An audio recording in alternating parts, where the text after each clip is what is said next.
Nah, teman-teman semuanya, selamat datang di webinar LPDP One on One, 101 Strategi dan Tips Mendaftar LPDP di tahun 2026. Em, Sebetulnya aku sudah melakukan webinar-webinar seperti ini dari tahun 2025 kemarin, di awal tahun dan di pertengahan tahun juga. Dan kemarin banget sebetulnya di akhir 2025 dan juga lanjut sampai di awal 2026, sampai ke 4 Januari 2026, itu aku bikin webinar berangkai. Ada 4 webinar, masing-masing itu sekitar 2 jam, dan itu ngomongin soal bagaimana sih eh, kita harus bersikap dan juga skill-skill apa, pemikiran apa yang perlu kita punya untuk bisa mendaftar beasiswa ya. Khususnya dalam konteks ini adalah beasiswa LPDP. Jadi sebetulnya udah lengkap banget, tapi karena adanya perubahan di LPDP 2026, terus banyak yang bingung dan sebagainya, so aku bikin lagi nih webinar seperti ini. Nah, meskipun sebetulnya kalau hal-hal teknis, nanti aku nggak terlalu banyak ngomongin ya teman-teman ya. Jadi kalau hal-hal teknis silahkan dibaca aja di buku panduan LPDP. Dan kemarin juga sudah ada sosialisasi dari LPDP-nya terkait dengan beasiswa yang jalur STEM dan juga share. Dan LPDP akan melakukan beberapa sosialisasi lainnya untuk bisa menjelaskan terkait dengan beasiswa-beasiswa lainnya, jalur-jalur lainnya di em, yang ada di LPDP gitu ya. Jadi silakan diikuti saja kalau misalnya ada hal-hal yang teknikal dari detail-detail dari beasiswa LPDP, silakan ikuti sosialisasi LPDP. Mereka lah yang menyelenggarakan beasiswanya, jadi mereka yang tahu detail-detailnya, mereka yang punya otoritas dan sebagainya ya. Jadi silakan diikuti di YouTube-nya mereka, dan setelah mereka juga sudah melakukan webinar tersebut, pasti akan ada kok di channel YouTube-nya mereka. Jadi teman-teman bisa nonton kapanpun gitu ya. Dan informasinya di sana banyak lengkap. Dan kemarin aku juga ikut webinarnya selama 2 jam tersebut. Dan ternyata ada beberapa pertanyaan yang sebetulnya sudah ada di buku panduan teman-teman. Jadi itu memang um, satu kebiasaan yang perlu kita betul-betul biasakan banget, bahwa kita baca dulu baku panduannya. Baca dulu baru nanya gitu ya. Karena kemarin tuh ada beberapa pertanyaan yang sebetulnya udah ada di buku panduan gitu. Nah, em, hal-hal yang mungkin tidak secara eksplisit disampaikan oleh LPDP, hal-hal yang bukan terkait dengan teknis pendaftaran dan sebagainya, itulah yang akan aku bahas di hari ini ya, di malam ini gitu ya. Thank you. Nah, buat teman-teman yang belum pernah ikut webinarku, dan buat teman-teman yang belum pernah tahu siapa aku gitu ya, mari kita kenalan terlebih dahulu. Aku akan memperkenalkan diriku secara berbeda kali ini. Em, Namaku Rainer Abraham Purba, ya. Sesuai dengan namanya, marganya Purba. Jadi ayahku memang orang Batak, tapi ibuku orang Sunda dari Bandung. Jadi campuran. Nah, teman-teman semuanya, kenapa sih teman-teman harus dengerin si orang ini yang lagi ngomong gitu ya? Mau dengerin atau enggak sebenarnya terserah, tapi intinya adalah kredibilitas dan kredensialnya datang dari pengalamanku sejauh ini gitu. Nah, ada beberapa aspek yang perlu aku perhatikan, yang perlu teman-teman perhatikan ketika juga mendengarkan webinar seseorang, ketika memilih seseorang menjadi mentor misalnya, karena yuk kita normalisasikan bahwa ada speaker, ada pembicara, ada mentor, tapi memang kredibel, memang punya kompetensinya gitu ya, berdasarkan dari sejarahnya, berdasarkan dari pekerjaan dan sebagainya. Nggak cuman hanya sekedar bahwa dia adalah awardee LPDP gitu ya, karena awardee LPDP itu sebetulnya hanya status saja, tidak membuktikan kompetensi apapun sebetulnya gitu ya. Nah, jadi karena kita akan ngomongin beasiswa teman-teman semuanya, perkenalkan aku di tahun 2016 mendapatkan AIMS, ASEAN International Mobility Students, yang memungkinkan aku exchange ke Jepang selama 1 semester. AIMS ini adalah beasiswa pertukaran pelajar sebelum IISMA hadir gitu ya. Sekarang kan IISMA sudah hadir dan sudah lebih banyak lagi, lebih luas lagi. Dulu itu adalah AIMS. Dan aku juga menjadi awardee LPDP di tahun 2024, sehingga itulah pengalamanku dari segi beasiswa. Kalau dari segi penulisan esai teman-teman, aku S1 di program studi Inggris di Universitas Indonesia, teman-teman semuanya. Dan di S2-nya itu Master of Education in Adult Education and Community Development di University of Toronto, Kanada. Makanya sekarang aku masih ada di Toronto karena baru banget menyelesaikan studi dan lagi punya waktu luang nih untuk melakukan webinar dan sebagainya gitu ya.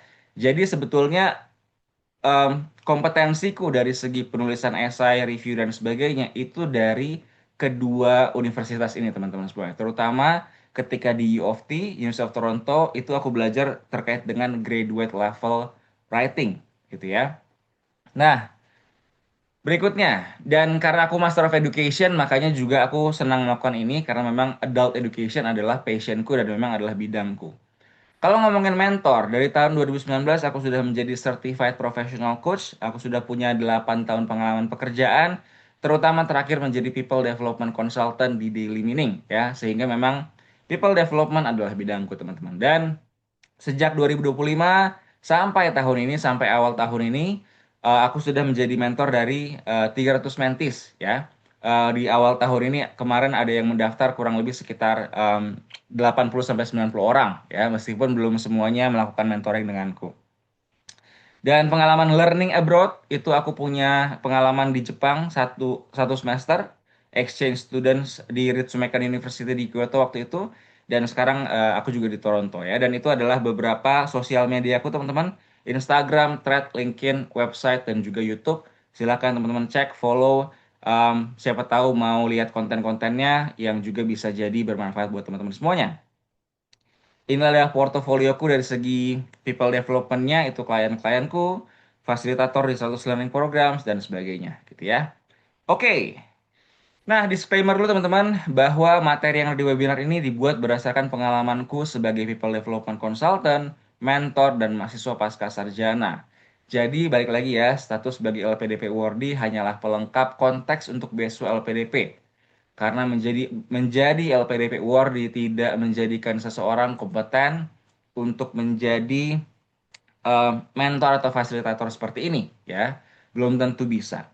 Materi webinar ini bersifat panduan dan referensi, bukan hal yang mutlak harus diikuti ya, itu aku tekankan. Dan ini adalah sumber-sumber materiku teman-teman. Aku nggak mau cuman ngomong berdasarkan pengalaman aja.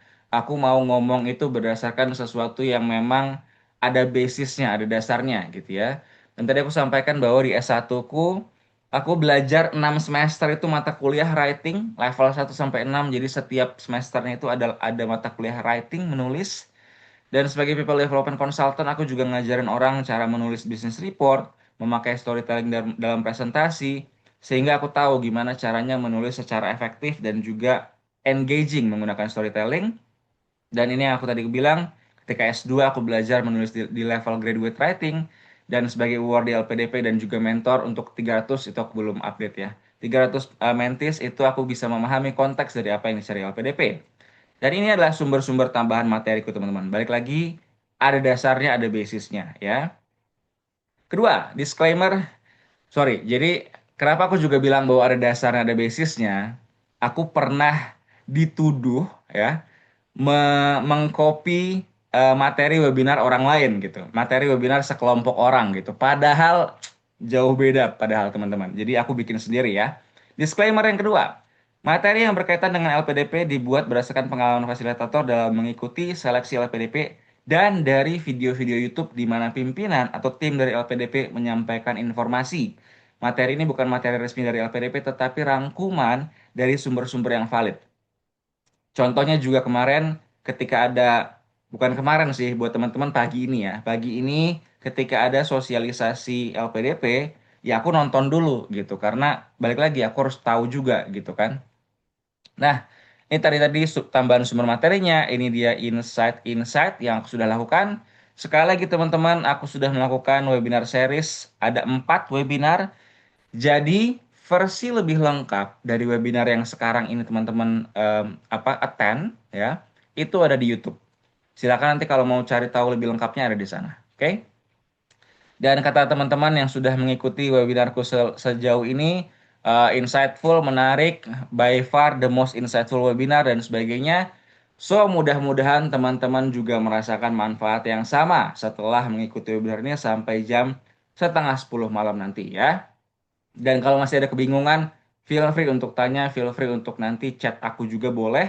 Baik itu di WhatsApp atau di sini, silahkan. Terserah ya. Dan teman-teman, kalau mau ada pertanyaan, langsung aja nanya. Aku tidak akan membuka sesi Q&A khusus di akhir.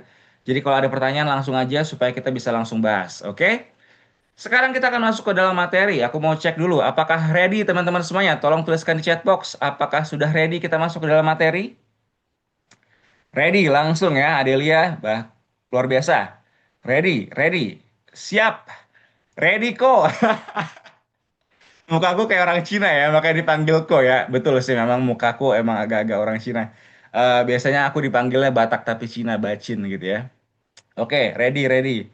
Nah, ini perjalananku teman-teman mendapatkan LPDP di tahun 2019 karena pekerjaanku sangat berat, bisa jadi 12 jam per hari aku bekerja dan sebagainya. Akhirnya aku resign supaya bisa LPDP, supaya bisa S2. Tapi aku gagal di tes bakat skolastik. Kurang satu nomor lagi, bayangin. Ya, aku anak IPA sih, tapi anak IPA kesasar ya. Jadi udah lupa hitung-hitungan dan sebagainya, gagal dah di TBS waktu itu ya. Waktu itu aku sudah sempat diterima di University of Toronto, tapi karena LPDP-nya tutup ketika pandemi, aku nggak punya duit, makanya aku withdraw, aku mundur dari U of T, mundur dari U of T. Di 2020 keterima kerja, tahun 2023 mulai cari-cari info buat S2. Jadi, di posisi teman-teman saat ini, aku sudah memulai dari Agustus tahun lalunya cari-cari info buat S2, oke? Dan di Oktober tahun lalunya, aku sudah tes TOEFL. Karena aku tahu tes TOEFL tidak gampang, tes TOEFL butuh daftar dulu, jadwalnya bisa jadi penuh dan sebagainya gitu kan, dan butuh waktu untuk dapetin skornya gitu. Di 2023 juga aku mulai daftar kampus ya. Di Desember aku mulai kontak dosen untuk minta surat rekomendasi. Kan surat rekomendasi dari akademisi ataupun tokoh masyarakat. Jadi aku minta dari dosenku ya, mantan kepala program studiku waktu itu. Em, dan di Januari aku mulai bikin esai LPDP. Karena waktu itu daftarnya kalau nggak salah kan Januari sampai Februari ya. Nah, jadi aku minta dosen surat rekomendasi di Desember supaya beliau punya waktu untuk bisa nulis surat rekomendasinya gitu kan. Di Januari aku mulai bikin esai LPDP, brainstorming, ngedrafting, revisi, revisi sampai akhirnya aku submit.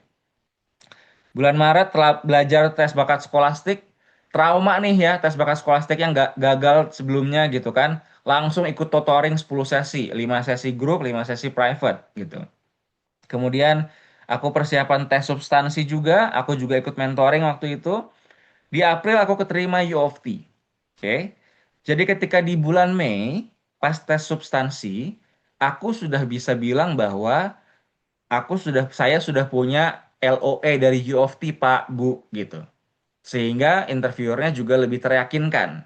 Dan di bulan Juni, puji Tuhan, aku lulus LPDP. Nah, teman-teman lihat ya di sini ya. Ada yang kayak gambar-gambar uang nih di sini. Artinya apa? Di setiap tahapan tersebut, aku perlu mengeluarkan uang buat bayar tes TOEFL 3 jutaan kan kalau nggak salah.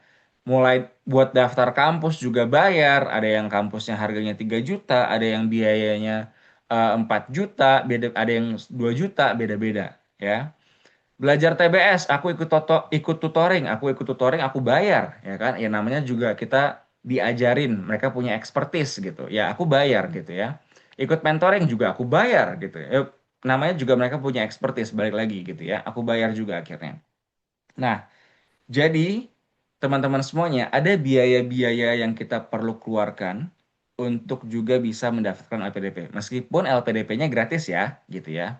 Tapi ada hal-hal di luar itu yang kita juga mungkin perlu mengeluarkan biaya, oke? Ada sih mungkin mentoring yang gratis, ya itu bisa jadi teman-teman ambil silahkan aja gitu ya. Tapi kalau buat daftar kampus, buat tes TOEFL itu biasanya kan berbayar gitu. Nah, sehingga memang harus ada yang dipersiapkan dananya teman-teman semuanya. Belum lagi misalnya biaya-biaya kayak yang lain kayak gimana? Biaya waktu. Kita perlu apa namanya mengalokasikan waktu lebih. Jangan dulu banyak nongkrong dan sebagainya, fokus aja dulu untuk persiapan LPDP ini gitu ya. Dan biaya-biaya energi dan sebagainya yang kita juga perlu put effort benar-benar untuk persiapan ini gitu. Dan yang aku bintangin ini adalah yang lebih kayak yang wajib dilakukan. Yang wajib dilakukan sebelum daftar LPDP. Karena kita butuh hasil tes TOEFL-nya, kita butuh surat rekomendasinya gitu kan. Meskipun ada yang kayak em, ada jalur khusus yang dia tidak meminta TOEFL ya teman-teman ya. Tapi ini aku ngomongin secara umum aja gitu. Jadi selain tes TOEFL dan selain surat rekomendasi atau buat yang PNS dan sebagainya perlu dapat surat izin atasan ya. Selain itu tidak ada yang wajib dilakukan sebelum mendaftar LPDP. Daftar kampus juga kalau mau daftarnya setelah daftar LPDP, silakan aja. Ya, jadi yang bintang inilah yang wajib dilakukan sebelum daftar LPDP. So, teman-teman semuanya, insight yang pertama, mendapatkan beasiswa itu nggak mudah, nggak murah. Please pahami konteks-konteks dan hal-hal detail yang tidak terlihat di permukaan dan tidak ditunjukkan di media sosial. Jadi kalau yang pada bilang one shot, one shot, one shot, pahami konteks-konteks mereka gitu. Sama contohnya gini teman-teman. Orang-orang kan ada yang pada bilang kayak siapa ya?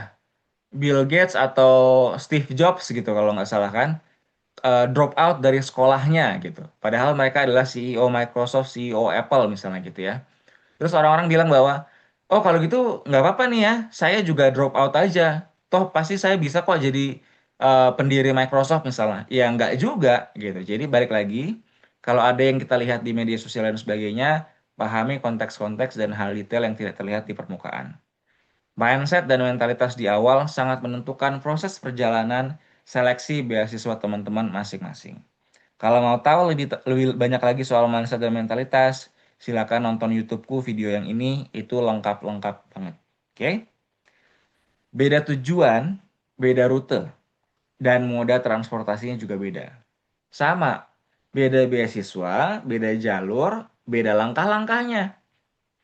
Yang paling penting adalah riset dan pelajari, riset dan pelajari, riset dan pelajari, ya. Oke. Jadi buat teman-teman misalnya ada mau ambil beasiswa lain gitu ya. Kemarin ada tuh salah satu mentiku yang dia mau daftar beasiswa lain, tapi mindsetnya masih mindset beasiswa LPDP. Jadi esainya masih esai beasiswa LPDP, padahal belum sesuai sama yang diminta oleh beasiswa yang dia mau daftar gitu. Jadi balik lagi teman-teman, beda beasiswa, beda jalur, beda langkah-langkahnya. Makanya aku juga sebetulnya nggak berani kalau ada teman-teman yang bilang kayak, Kak, mau dong mentorin aku buat AS, Kak, mau dong mentorin aku buat apalah yang lain gitu ya. Ya aku nggak berani, aku nggak mau sotoy gitu kan, karena aku tidak menerima beasiswa tersebut, aku nggak paham detail-detailnya gitu. Jadi sekali lagi yang penting adalah riset dan pelajari. Nah, rutenya bagaimana dong kalau gitu LPDP Batch 1 2026? Ini yang kemarin disampaikan ketika sosialisasi ya teman-teman. Balik lagi detailnya silakan tonton di YouTube-nya LPDP ya. Jadi ada STEM, jalur STEM, ada jalur share, ada jalur program universitas unggulan, afirmasi, partial co-funding, kerjasama khusus gitu ya dan sebagainya. Oke. Dan STEM dan STEM related itu minimal 80%, non-STEM atau share itu maksimal 20%. Artinya apa? Memang berarti untuk teman-teman yang share, kabar baiknya adalah teman-teman sekarang dihususkan, ya, dihususkan dan sudah secara resmi di-acknowledge. Tapi kabar buruknya adalah jatahnya hanya 20%, ya. Nah, teman-teman kan ada yang kemarin kayak, ya gimana dong Kak, kalau misalnya share cuma 20%, ya ya gimana gitu. Aku kalau dapet pertanyaan kayak gitu aku selalu kayak gini. Ya udah, tergantung kamu. Kamu mau nggak bersaing untuk dapetin 20% itu? Kalau mau ya daftar. Kalau nggak mau ya udah nggak usah. That simple kalau kata Robby Tremonti ya. Satu tambah satu sama dengan dua bla bla bla. Nah, karena gini teman-teman. Seringkali kita bingung ya. Tapi sebetulnya kalau kita udah mikirin, oke, kalau ngambil ini konsekuensinya ini. Kalau ngambil B konsekuensinya B. Ya udah intinya konsekuensi mana yang lebih siap dijalanin itu aja. Jadi jangan kebanyakan bingung juga gitu ya. Kalau ternyata share-nya 20% dan kita nggak yakin, ya udah, coba cari beasiswa lain yang lebih sesuai dengan profilnya kita. Karena balik lagi, LPDP bukan beasiswa satu-satunya teman-teman. Ada banyak lagi beasiswa lainnya, bahkan ada banyak beasiswa yang lebih tua lagi gitu, yang lebih mature lagi, yang lebih juga mungkin memberikan dana yang lebih. I don't know, tapi bisa jadi ada yang lain gitu ya. Em, Seperti itu. Dan buat teman-teman, mindsetnya gini, sama nih kalau kita mau daftar kerja atau kita mau nanya, mau menghubungi orang, sama juga seperti daftar LPDP ya. Jawaban yang sudah pasti adalah tidak. Jawaban yang sudah pasti adalah tidak keterima. Oke. Sehingga kalau kita mau mengubah tidak keterima itu menjadi iya atau menjadi keterima, ya kita harus daftar. Oke. Jadi kalau kita bingung, takut kita nggak keterima, ya pada dasarnya memang jawaban utamanya adalah tidak keterima. Itu yang defaultnya teman-teman. Oke. Kalau kita nggak daftar kan kita pasti nggak keterima tuh. Ya kan? Sehingga kalau mau diubah menjadi keterima, ya harus daftar. Effort gitu. Nah, rute lebih detailnya adalah seperti ini. Ya. Jadi ini adalah, balik lagi ya, ini untuk umum ya teman-teman ya. Ada jalur-jalur khusus yang berbeda rutenya. Jadi ini untuk yang umum ya. Seleksi administrasi 22 Januari sampai 23 Februari 2026. Saranku, kasih deadline teman-teman daftar LPDP-nya itu 22 Februari 2026 di siang hari. Jangan daftar di 23 Februari karena balik lagi cara berpikir prediktif ya. Bisa jadi websitenya down, bermasalah karena itu hari terakhir. Jadi please deadline-nya 22 Februari aja. Oke.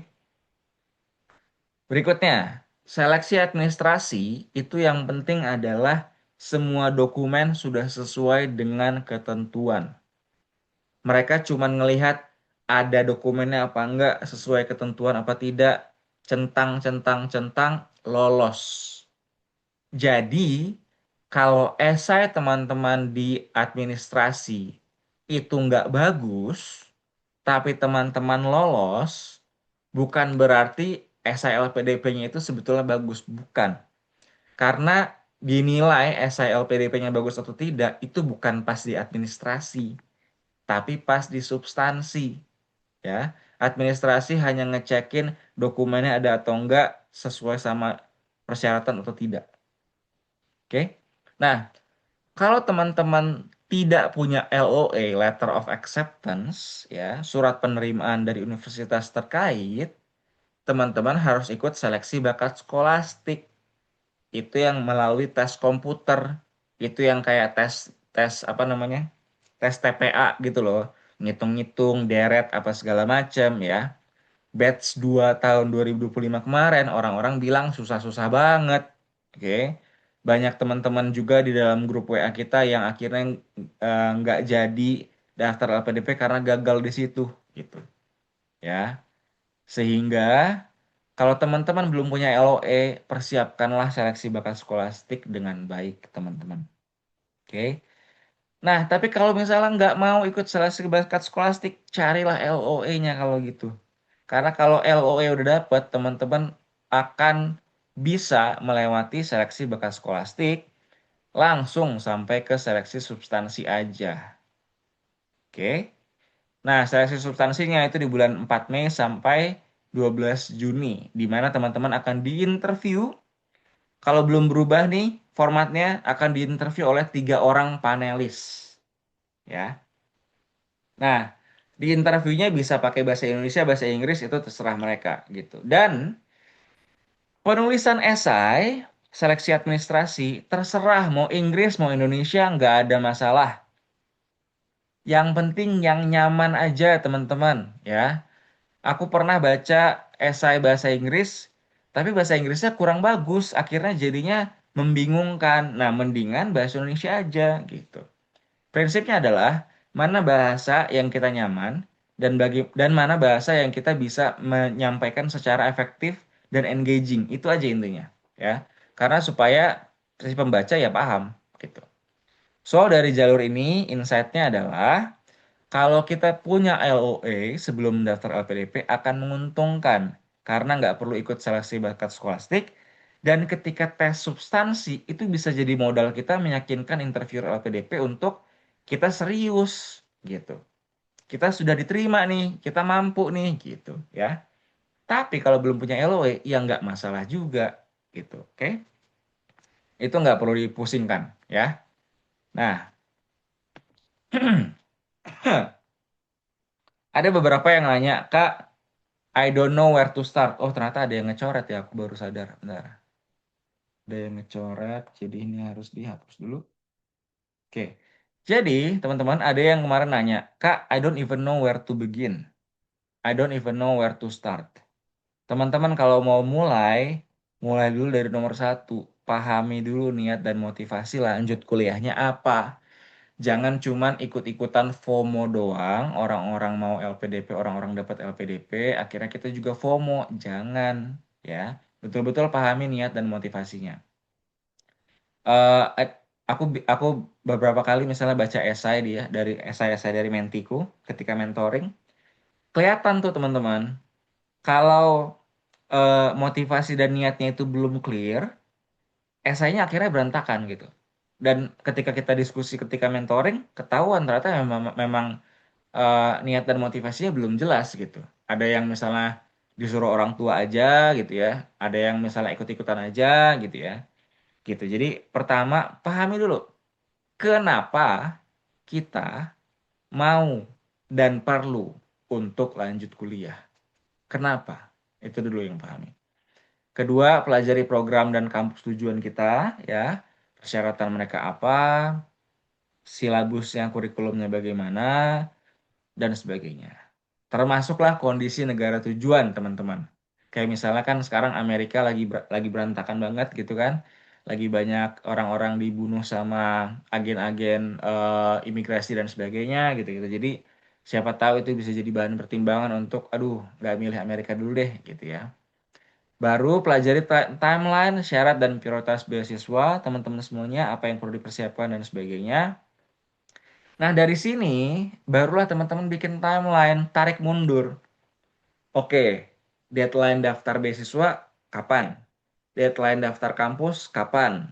Berarti kita harus persiapan persyaratan, persiapan esai dan sebagainya itu kapan, kapan, kapan, kapan. Buat timelinenya tarik mundur seperti itu. Lalu mulailah persiapkan persyaratannya. Daftar tes TOEFL atau IELTS ya kan. Minta surat rekomendasi, surat izin atasan buat yang PNS dan sebagainya. Lalu persiapkanlah esai, persiapkan nanti tes bakat skolastik, dan persiapkan juga lah tes substansi. Tapi tes bakat skolastik dan substansi nanti aja dulu dipikirinnya. Esai dulu yang terutama, ya. Ada banyak menti-mentiku yang akhirnya kejebak karena baru ikut mentoring ketika substansi, oke. Esai mereka berantakan.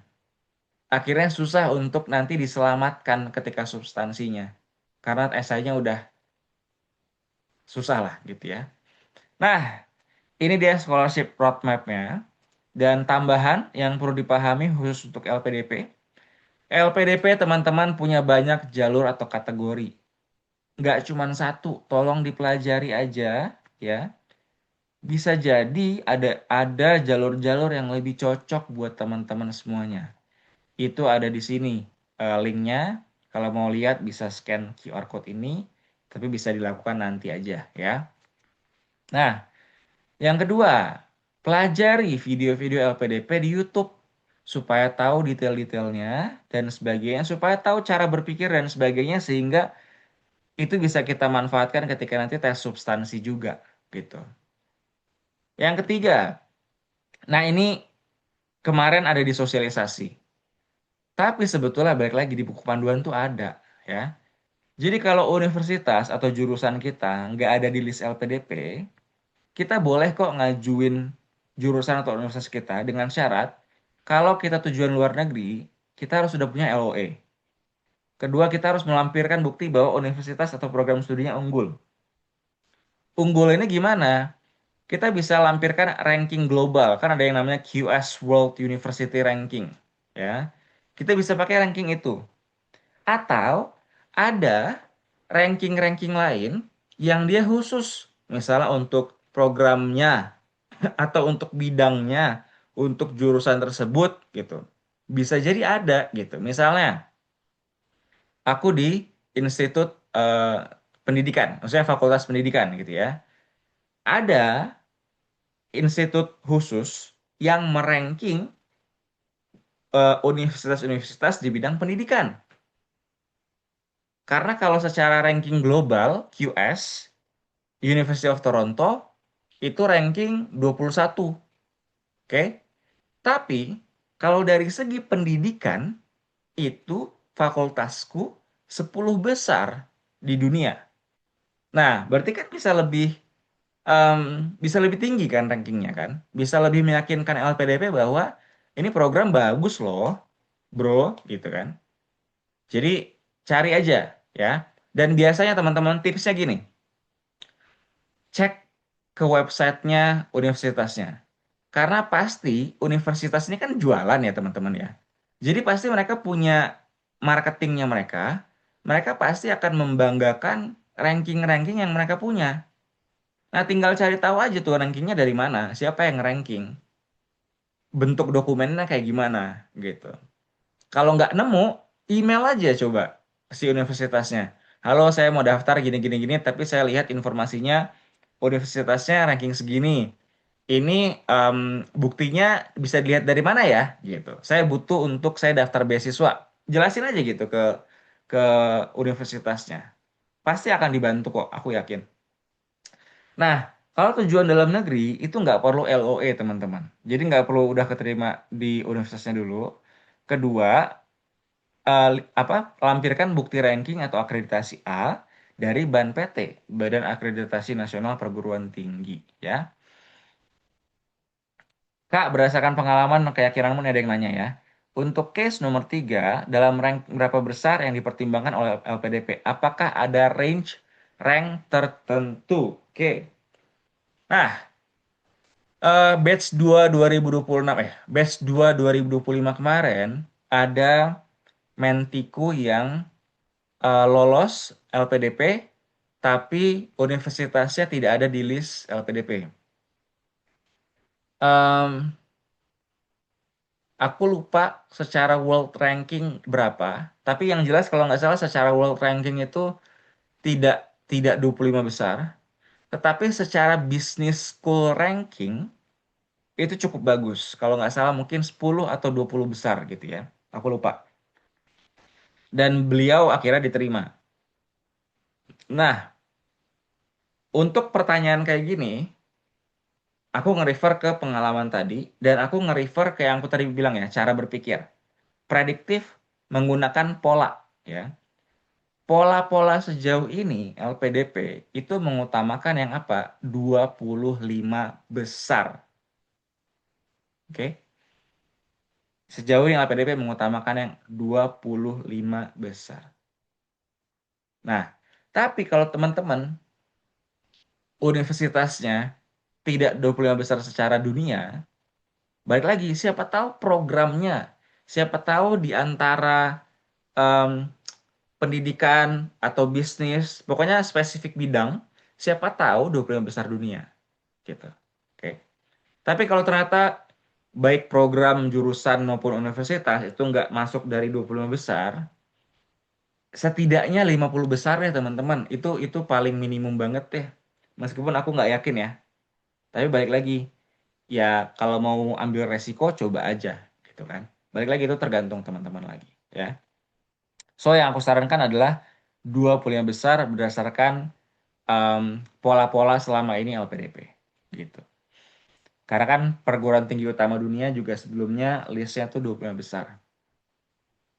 Nah, berikutnya, bingung milih STEM atau share karena bidang dituju bisa dua-duanya. Kemarin menurut sosialisasi ya, prinsipnya adalah kalau pilih STEM, maka bentuk pengabdian atau kontribusinya berarti di bidang STEM. Begitu juga untuk share. Jadi kalau kita misalnya rancu nih, aduh kita guru, guru ini bisa di-share apa STEM? Tergantung. Kalau kita guru fokusnya nanti di bidang pendidikan, berarti share. Tapi kalau guru kita langsung nyemplung ke penelitian STEM, berarti STEM. Gitu. Itu yang disampaikan di sosialisasi LPDP kemarin. Untuk panduan berarti apakah lebih baik nunggu yang paling fix atau gimana ya Kak? Lalu untuk menjual atau jurusan, oke. Aku bisa bilang untuk Cahyaning panduannya harusnya nggak akan berubah lagi. Kenapa? Karena LPDP sudah sosialisasi, ya. Menurutku sih nggak akan berubah. Jadi harusnya sih ini sudah fix, oke. Tapi balik lagi nggak ada salahnya di minggu kedua Februari gitu ya. Coba aja download iseng-iseng ada perubahan apa enggak. Ya, tapi biasanya kalau ada perubahan pasti akan diumumkan kok sama LPDP gitu ya. Untuk menjual itu di saat apa ya? Ketika daftar. Ketika daftar LPDP, kan kita daftar tuh bahwa saya mau kan ada nanti kan ada kayak kotak pendaftarannya gitu ya. Terus kan kita tulis tuh universitas apa misalnya ya. Nah, universitasnya nggak ada di listnya LPDP, universitas apalah gitu ya. Taruh di situ. Nah, nanti dia akan minta bukti-bukti pendukung bahwa universitas ini tuh memang bagus gitu. Nah, disitulah kita lampirkan gitu. Oke. Kalau diterima, ya bisa lolos administrasi, ya. Dan nanti ketika tes substansi, pasti kita akan meyakinkan lagi tuh interviewernya bahwa memang ini bagus gitu. Itu kemungkinan besar pasti akan ditanya lagi gitu. Kayak karena ini nggak ada di list LPDP ya, kenapa kamu memilih universitas ini gitu. Nah, itu kita yakinkan lagi gitu. Tanya terkait jalur STEM, pemilihan bidang industri strategis pendukungnya itu dilihat dari isu yang kita angkat sampai selesai riset. Sampai kontribusi pasca studi. Jadi pengabdiannya yang dilihat ya. Sampai riset S2 tema yang saya angkat teknis, sedangkan kalau kontribusi pasca studi itu terkait kebijakan. Oke. Nah, eh, STEM bidang industri strategisnya apa ya dari Egis? Bisnis kah apakah?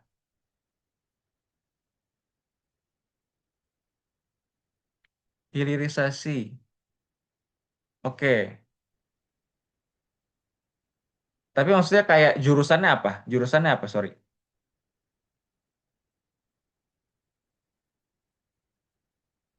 Transportasi barang. Logistik ya berarti ya. STEM. Oke, terkait kebijakan. Oke. Kalau gitu, Egis, gini. Saranku adalah, kan ini namanya strategi ya. Kalau STEM kan dia 80%, ya kan? Termasuklah yang STEM pendukung, gitu kan? Supaya kamu tetap ada di 80%, ya usahakan berarti pengabdiannya itu juga ke STEM, oke? Jadi misalnya kebijakan gitu ya. Tapi ada nggak yang lebih kayak lebih ke teknikal, yang memang lebih ke STEM secara langsung gitu, supaya kamu tetap lebih aman ada di STEM gitu ya. Tapi bisa juga kayak misalnya jangka pendeknya teknikal, jangka menengahnya kebijakan, jangka panjangnya apalah yang lain gitu. Itu juga bisa lebih campur kan, tapi intinya ada bagian di mana kamu tetap pengabdiannya ke arah STEM dulu nih gitu. Hmm, Bedanya personal statement sama rencana kontribusi nanti akan dibahas ya. Izin bertanya untuk mendapatkan LOE akun usaha. Nah, kalau pertanyaan soal mendapatkan LOE dari kampus tujuan, itu tergantung kampus tujuannya, ya. Em, Beda-beda. Oke, jadi itu lihat ke universitas tujuannya, ya. Tahapan apa yang paling sulit bagi kakak ketika mengurus administrasi untuk mendapatkan LOE? Nulis esai. Karena kan ketika mau daftar universitas juga diminta kan ada esai personal statement gitu kan. Dia juga ada pertanyaan-pertanyaan di formulirnya dia yang aku harus jawab gitu ya. Tapi balik lagi, beda-beda ya. Ada kampus yang minta esai, ada kampus yang nggak minta esai, ada kampus yang ada form pendaftarannya perlu banyak diisi, ada form yang ada kampus yang cuman minta CV doang gitu. Jadi beda-beda teman-teman ya. Yang aku ingat adalah karena aku juga mengalami University of Melbourne itu gampang banget daftarnya. Tapi misalnya MBA, MBA perlu ada interviewnya, perlu ada GMAT-nya. Jadi beda-beda ya, tergantung jurusan. Eh, nah, kalau nggak ada drop down-nya, Nira, kata LPDP kemarin, tunggu dulu ya, karena nanti akan ada kayak dibuat kosong gitu, sehingga teman-teman bisa langsung ketik pilihan universitas dan juga jurusannya. Jadi tunggu aja dulu ya. Kalau misalnya nggak ada drop down dan sebagainya, tunggu aja dulu ya. Siapa tahu karena mereka bilang bahwa itu nanti akan ada katanya gitu. Jadi kayaknya masih di utak-atik tuh sama mereka gitu ya. Tunggu aja dulu. Kalau misal dalam seminggu 2 minggu ke depan masih bermasalah, masih nggak tahu solusinya, tanya ke LPDP, tanya ke tiket bantuan. Dampak kebijakannya si Egis tadi ya, lebih support ke efisiensi distribusi kan. eh Egis ini sebetulnya kita perlu diskusi lebih dalam ya, cuman nggak ada waktu buat itu. Saranku adalah coba cari dulu gimana caranya supaya, karena kan kamu bilang tadi ya, riset kamu itu kan ke teknik kan, maksudnya udah lebih teknikal risetnya kan. Nah, risetnya ini bagaimana caranya diterapkan em, di dunia nyata gitu. Itu kan pasti ada kan. Nah, itu kan bisa lebih mengarahkan bahwa ini tetap ke teknikalnya STEM loh gitu. Sehingga bisa diarahkan lebih ke STEM. Oke. Nanti kalau mau setelah itu jangka menengah kontribusinya ke kebijakan boleh-boleh aja.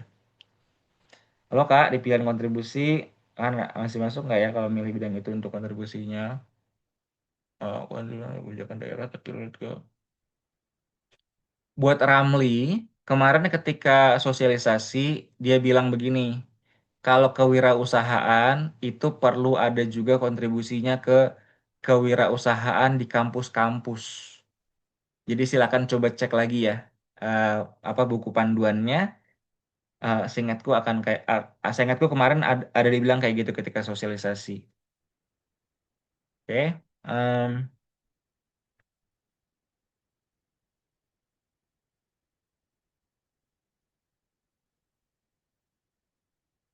kampus dan program ketika sosial.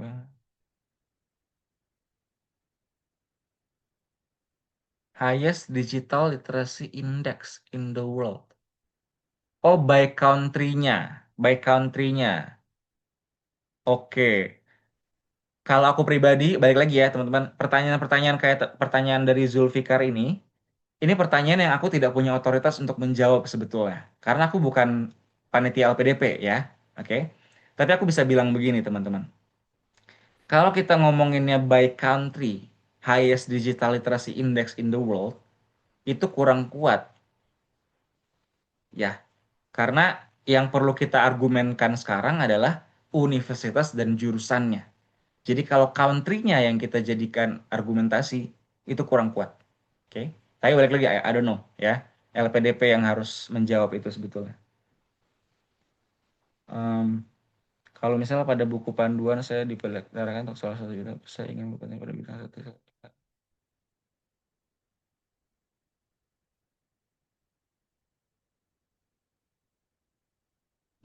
Oke. Dari Muhammad Hasan ya. Em, Satu, kalau nggak mau kalau nggak mau utak-atik dari LPDP-nya, kitanya yang utak-atik bahwa kita pengen bidang maritim, ya. Em,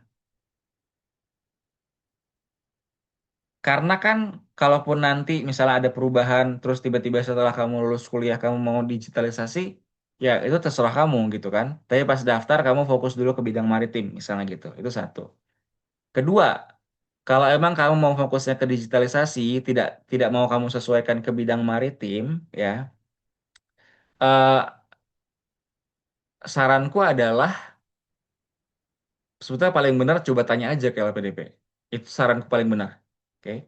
Saran lainnya adalah apakah bisa digitalisasinya di maritim, di bidang maritim? Jadi tetap digitalisasi tapi areanya maritim gitu. Oke. Di Google Indonesia tulisannya pengabdian di industri terjadi terutama.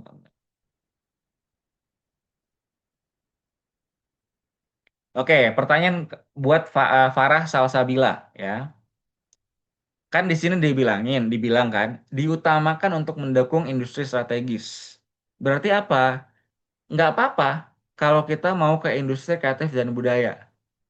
Nggak apa-apa. Cuman diutamakan ke industri industri strategis. Artinya apa? Ya lebih diutamakan, lebih dikasih ruang nanti siapa bisa jadi gitu. Jadi nggak apa-apa, tapi diutamakannya industri strategis gitu. Oke. Nah, em, strategi yang lainnya adalah Farah, ketika ngomongin kontribusi industri kreatif dan budaya, ya, coba sambungin. Contoh misalnya,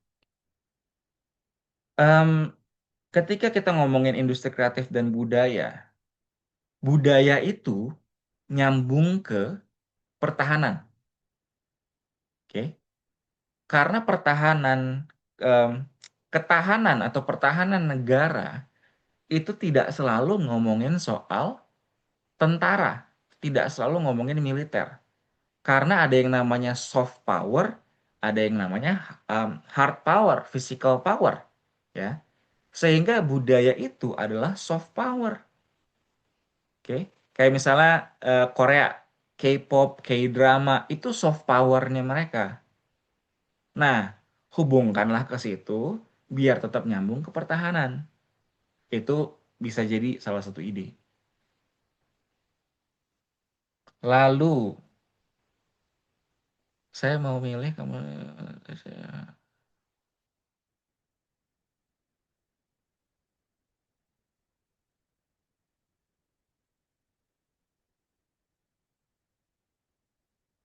Oke, teman-teman, LPDP dan kampus, kecuali mereka kerjasama, itu adalah dua entitas yang berbeda. Jadi mau kampusnya gimana, nggak ngaruh sama LPDP. Mau LPDP-nya gimana, nggak ngaruh sama kampus. Ya. Jadi buat lalu, kalau nanti LPDP keterima, lalu kamu daftar di kampus tujuan tersebut ketika buka lagi, ya silakan-silakan aja, bisa. Oke. Ketika dari kebutuhan GRE tes dari kampus, ya itu urusannya sama kampus, nggak ada hubungannya sama LPDP. Oke. Jadi perlu tetap dilakukan. Karena itu persyaratan dari kampus.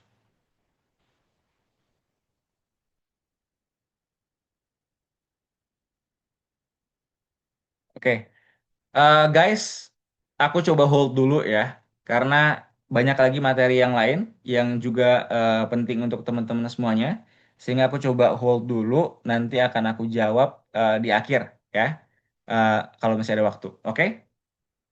Nah, lanjut dulu ya teman-teman ya. Berikutnya, mau meningkatkan kemungkinan untuk lolos. Gimana caranya? Pilih jalur yang khusus dan kompetitornya lebih sedikit. Ini udah berkali-kali loh ditekankan sama pihak LPDP-nya loh. Tadi pas disosialisasi ditekankan lagi. Jalur co-funding itu lebih tinggi kemungkinan lolosnya. Kenapa? Karena kompetitornya sedikit, ya. Dan LPDP udah nyediain kuota buat universitas tersebut. Itu kan kerjasama teman-teman ya, kerjasama bisnis kan itu, ya. Jadi LPDP juga pasti udah menjanjikan kami akan kirim misalnya 50 gitu ya buat NUS contoh gitu. Berarti LPDP akan berusaha sekuat mungkin supaya ada 50 yang dikirim gitu ya. Dan itu juga lebih hemat buat LPDP kan. Mereka juga senang-senang aja gitu. Nah, jadi jalur co-funding tolong dipertimbangkan kalau misalnya memang sesuai gitu ya. Ini kenapa nomornya nomor satu semua nih typo. Oke, atau jalur parsial kalau teman-teman memang mampu ya. Karena passing grade-nya lebih rendah teman-teman. Passing grade substansi nantinya. Atau jalur targeted lainnya. Karena kriterianya khusus jadi kompetitornya lebih sedikit. Nah, buat teman-teman, bagi jalur daerah afirmasi, kemarin ketika sosialisasi, dibilang bahwa harus sudah tinggal 10 tahun di daerah tersebut atau SD sampai SMA-nya di daerah tersebut. Ya, jadi nggak bisa cuma sekedar bahwa, oh saya tinggal nih di daerah afirmasi ini, berarti saya bisa ikut jalur itu. Nggak juga. Ada ketentuan ini. Ya. Em, Format surat rekomendasi dan pentingnya surat rekomendasi. Nggak ada format khusus ya teman-teman ya. Bisa pakai format tahun lalu katanya. Eh, Maksimal surat rekomendasi dikeluarkan di 1 tahun di bulan yang sama saat pendaftaran LPDP. Jadi kalau daftar LPDP di Februari, surat rekomendasi kita Februari 2025 itu masih nggak apa-apa. Oke? Surat rekomendasi katanya gini, tidak dipertimbangkan di seleksi administrasi, tapi dipertimbangkan untuk seleksi substansi. Artinya, sebaiknya kita pakai surat rekomendasi karena akan memperkuat profil kita ketika tes substansi nantinya. Oke. Nah, teman-teman semuanya, sekarang kita akan masuk ke berikutnya ya. Hmm, oh, ini ada pertanyaan dulu dari Kanano. Untuk jalur parsial terkait passing grade, seberapa jauh bedanya dengan reguler? Tahun lalu, batch 2 2025 regulernya itu 1100. Em, Parsialnya itu 900 ya. Jadi bedanya 200 tahun lalu yang batch 2 2025. Oke, jadi memang eh, cukup rendah gitu ya kalau passing grade-nya. Em, Sebentar ya.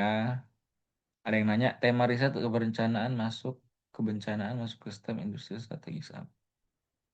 Tema riset kebencanaan masuk ke STEM industri strategis apa? Oke, pertanyaan kayak pertanyaan dari Rizka Puspita. Tema riset kebencanaan masuk ke STEM industri strategis apa? Ini aku nggak tahu, aku nggak bisa jawab. Oke, Eh, mungkin aku perlu nanti tahu lebih detail dulu, detail rencananya bagaimana. Aku perlu pelajari juga masing-masing industri strategisnya gitu ya. Jadi yang kayak gini aku belum bisa jawab teman-teman semuanya. Eh, dari Ica, saya disabilitas dan tertarik buat daftar yang bukan afirmasi disabilitas tapi ke targeted pendidikan kader ulama perempuan. Kira-kira ada peluang nggak ya? Eh, aku nggak tahu. Aku nggak tahu ada peluang apa nggak. Pertanyaannya adalah, apakah kamu memang qualified untuk masuk ke pendidikan kader ulama perempuan? Kalau memang qualified berdasarkan kriterianya, ya silakan gitu. Oke, jadi itu lebih ke kamu qualified secara administrasi apa tidak gitu. Kalau peluang lolosnya kan itu cuman Tuhan yang tahu kan gitu. Nah, oke, berarti dari Putri sama Adelia nanti aku coba tanya, aku coba jawab ya.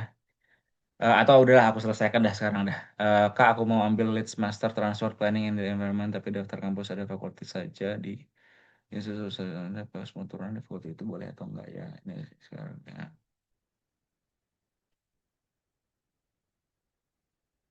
Oke, buat Putri. Oke, jadi di daftar kampus LPDP ada nih ya, Faculty Institute for Transport Studies. Berarti kan ini di Leeds juga ya, gitu kan? Nah, kalau kayak gitu, kalau menurut pola ya, balik lagi ya, pola LPDP selama ini, kalau fakultasnya udah disebutkan, tapi nggak disebutkan jurusan khususnya, berarti semua turunan di fakultas tersebut itu boleh. Oke. Balik lagi sesuai pola. Kalau mau yakin, tanya ke LPDP. Co-funding ada Dandi Master Energy.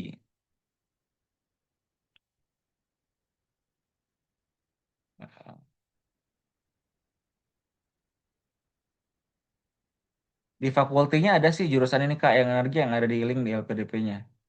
Oke. Berarti MSc Sustainability dan Environmental Modeling ini kan berarti ada di dan di Master Energi kan? Ya boleh ya. Terutama kalau co-funding ini dia kan biasanya nggak terlalu spesifik banget kan gitu. Oke. Dari Adelia, aku punya pertanyaan. Di esai, apakah kontribusinya harus skopnya baiknya nasional? Oke, buat rencana kontribusi aku akan bahas nanti ya belakangan ya. Aku punya jawabannya. Surat rekomendasi, jika sebelumnya jurusan S1 ku berbeda dan tidak koheren dengan jurusan S2 yang akan kupilih, sedangkan aku meminta surat rekomendasi dari apa nih? Dari dosen kali ya. Teman-teman, aku S2 Adult Education, S1 ku Sastra Inggris. S1 dan S2 tidak berkaitan. Tapi aku minta surat rekomendasi dari dosen akademisku. Ya, dosen akademisku di S1. Oke, nggak masalah. Karena apa? Karena surat rekomendasi itu lebih untuk menyatakan kita ini bagus secara individu, bukan spesifik soal jurusannya, ya. Jadi surat rekomendasi nggak ada hubungannya sama jurusan, oke? Yang penting dari dosen atau tokoh masyarakat. Yang penting itu aja. Eh, Surat rekomendasi itu misal dari dosen, apakah harus ada nomor suratnya? Kalau misalnya ada format dari universitasnya, silakan-silakan aja. Tapi kalau enggak, ikutin aja format surat rekomendasi tahun lalu. Hmm,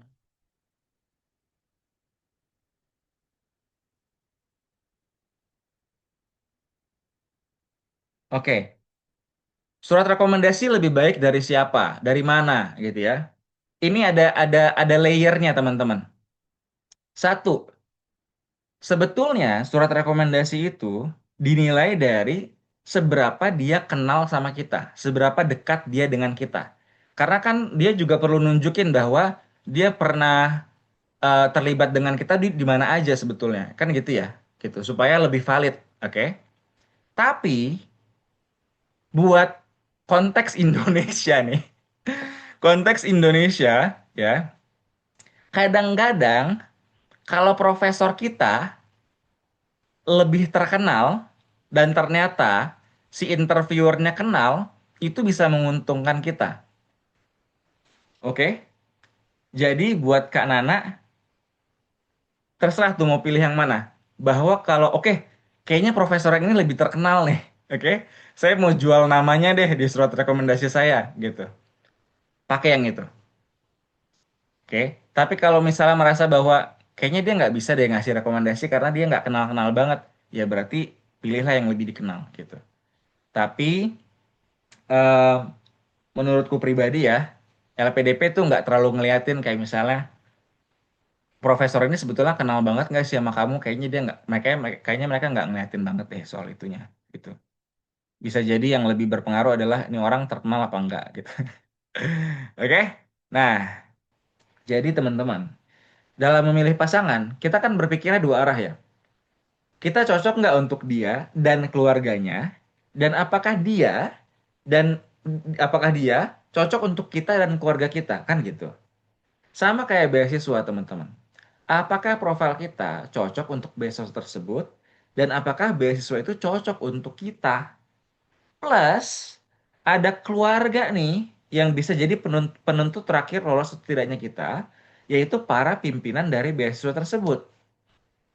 Jadi, satu, kalau memang peluang lolos kita di LPDP itu sangat kecil, pilihlah beasiswa lain yang lebih kemungkinan lolosnya lebih besar buat profilnya kita.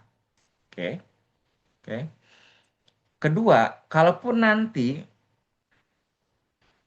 kita nggak lolos, bukan berarti kitanya jelek, bukan. Lebih karena nggak cocok aja. Karena bisa jadi kita secara profil udah cocok nih sama beasiswa ini, tapi ada keluarga, ada para pimpinan beasiswa yang mungkin punya pendapat lain, punya perspektif prioritas lain, akhirnya kita nggak lolos, bisa jadi. Oke, itu perlu kita pahami dalam kita mendaftar LPDP. Oke, nah sekarang kita masuk nih. Kalau tadi kita ngomongin soal kriteria, pasangan dan sebagainya, ya, di LPDP sendiri, kriteria calon awardee yang dicari LPDP itu kayak gimana sih sebetulnya? Oke, teman-teman, tolong tuliskan di chat box. Em, siapa di sini yang main investasi saham? Mau itu berupa reksadana, investasi saham, apa segala macam. Siapa di sini yang em, main begituan? Tolong tuliskan di chat box. Tidak, saya saham. Oke, ada lagi yang lain? Saham? Oke, obligasi ya. Saya, oke. Ada lagi yang lain? Bantu batu nabung emas, oke. Ada lagi yang lain? Saham, saham, investasi? Enggak. Aku nggak akan jualan asuransi kok. Reksadana ya, saham, Haji Isam ya. Oke. Nah, teman-teman semuanya yang investasi saham, oke. Kalau mau mencari instrumen investasi, itu cari yang kayak gimana, teman-teman? Instrumen investasi yang kayak gimana? Nyarinya top value sesuai sama tujuan keuangan yang menguntungkan. Ada lagi yang lain? High risk, high return, ya. Sangat em, langka tapi ya bisa jadi terjadi. Yang liquid, sehat laporan keuangannya, yang naik terus. Oke. Sama kayak LPDP. LPDP mau invest berjuta-juta, bermiliar-miliar ke kita, oke, sebagai orang yang diinvest, sehingga yang dicari apa? Yang high potential dan low risk. Oke, potensinya tinggi, tapi resikonya nggak tinggi. Resiko di sini maksudnya apa? Resiko kita kabur, resiko kita nggak selesai kuliahnya, atau resiko kita berubah jadi ekstremis misalnya, menentang negara lah, teroris segala macam ya. Itu resiko-resiko yang dilihat. Oke. Nah, ini dilihat dari mana? Karakter, kompetensi, dan juga conception atau pola pikir kita. Ini yang perlu kita tunjukkan di dalam esai-esai yang kita tulis dan di dalam interview nantinya ketika dites substansi, teman-teman. So, ini tolong dicatat banget-banget ya. Nah, detailnya kayak gimana? Karakter. Ini adalah karakter yang cinta tanah air, pantang menyerah, terus bangkit dari kegagalan, optimis untuk maju dan berprogres, berintegritas dan komit kontribusi ke Indonesia, punya keinginan untuk berprestasi atau do the best. Ini kalau karakternya. Kalau kompetensinya, paham isu atau bidang yang ingin dipelajari, bisa mengikuti perkuliahan dengan baik dan beradaptasi di luar negeri, terutama di luar negeri ya. Bisa mengatasi masalah, problem solver, bukan hanya problem finder. Pak Dwi Larso tuh sering banget tuh ngomong. LPDP itu kan mencari memang anak yang ya bisa problem solver. Kalau eh, cuman bisa ngomong masalahnya apa mah, semua orang juga bisa. Ya, dia bilang gitu. Percaya diri, bisa memimpin dan berkolaborasi. Itu kalau kompetensinya. Conceptionnya, pola pikirnya, itu punya rencana hidup yang jelas untuk masa depan. Punya rencana studi yang spesifik untuk masa depan. Rencana kontribusi yang konkret. Punya visi dan misi yang sejalan dengan LPDP dan Indonesia dan artinya apa? Juga sejalan dengan industri strategis, industri prioritas yang dibawa oleh Indonesia. Dan terakhir, tidak mempunyai pola pikir yang radikal atau ekstrim. Semua ini kita tunjukkan melalui esai kita dan juga jawaban-jawaban kita ketika interview. Ya. Nah, Dulu, dulu udah kayak lama banget. Sebelum LPDP tahun ini, ya, LPDP itu ada form isiannya dan ada 8 pertanyaan khusus yang kita bisa nunjukkan karakter dan kompetensi kita di situ. Nah, sekarang tuh dihilangkan, diganti sama personal statement. Ini aku udah mulai masuk nih ya. Sehingga personal statement itu adalah kesempatan kita menunjukkan karakter dan kompetensinya kita.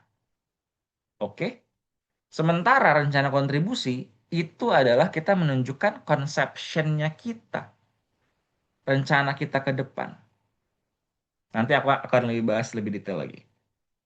Nah, ini semua aku pelajari dari mana? Dari YouTube, teman-teman. Sumbernya ada ya, valid ya. Tonton aja, dengerin narasumbernya ngomong apa, rangkum tuh poin-poinnya. Pasti akan jadi kayak tadi. Oke? Nah, berikutnya teman-teman. LPDP itu kan kita perlu bawa isu dan rencana kontribusi gitu kan. Sehingga gimana caranya kita merumuskan isu yang dibawa untuk aplikasi LPDP? Kita akan bahas sama-sama.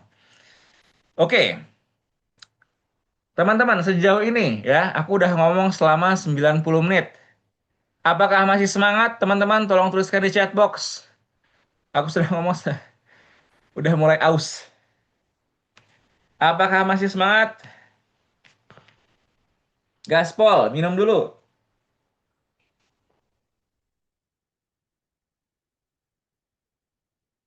Semangat, semangat.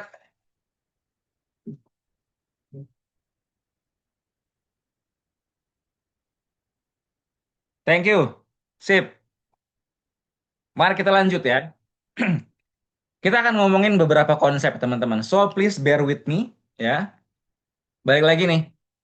Di webinarku yang sebelumnya yang lebih detail, lebih lengkap, itu sebetulnya lebih detail, lebih komplit.